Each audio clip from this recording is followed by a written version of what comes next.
What's good? My name is Charity Croft. It's Christmas time! But why this time?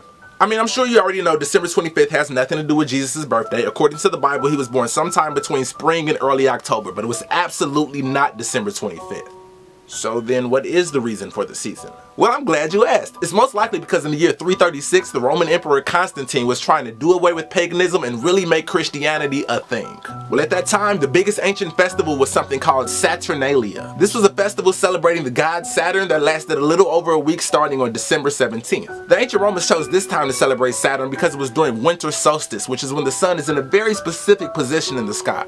Now, we won't get too far into that, but listen, once you learn why Saturday is named after Saturn and why Sunday is named after the sun, and notice how most religious activities take place on one of those 2 days, a lot of things will start making sense to you. Anyway, so Constantine thought, since everybody's already celebrating at this time, I can just make this the day that we celebrate Jesus, and the whole world can make a much easier transition to Christianity. You gotta realize that at this time, most people worshiped multiple deities and were so-called pagans. Well, since Constantine and the Council of Nicaea were hell-bent on making Christianity the most powerful religion on earth, they just slapped their holidays on top of pagan holidays so the people could convert easier. Side note, the reason why Easter is always celebrated on a different day every year is because it's always the Sunday after the first full moon of the vernal equinox. Super pagan, nothing to do with Jesus' resurrection, nothing. Anywho, Christmas trees were used to decorate Saturnian temples. Mistletoe was used by ancient druids because they believe it had mystical powers. And presents were given during winter solstice to celebrate the spring to come. Pagan, pagan, pagan.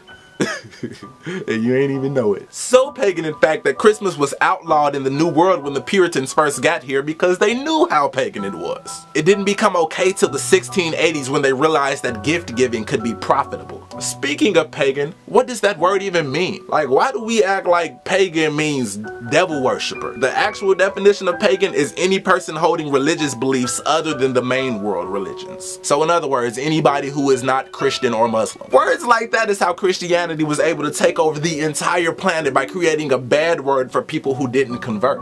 He is pagan! Kill him! Back to Christmas. Who is this guy? Well, it's Santa Claus. He's actually based off a real person named Saint Nicholas, but you probably knew that already. But did you know that Saint Nick was a bishop in the Church of Turkey?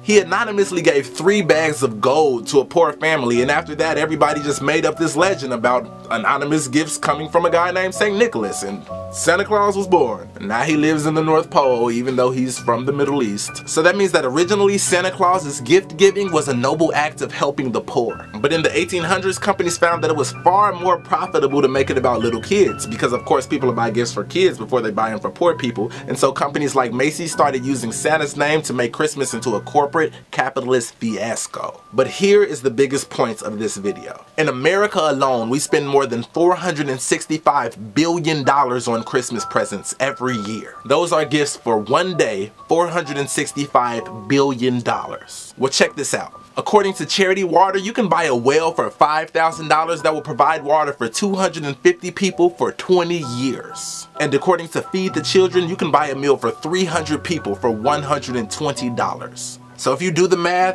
$120 times 3 meals a day times 365 days a year, then add in the cost of the water well, you could provide 300 starving people with food and water for a whole year with only $136,400. So if we take that $465 billion we spend, we could feed 1,020,000,000 people for a year. Well, it gets crazier. According to World Food Programme's hunger statistics, there are only 795 million starving people on Earth. So that means with the money America alone spends on one Christmas, we can literally end world hunger for a year.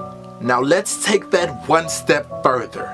If we just did away with the entire gift-giving part of Christmas, and every year we use the same money that we would have spent on presents to instead feed the poor, there would be no such thing as hunger, and the entire world would have food. Merry Christmas. I love you.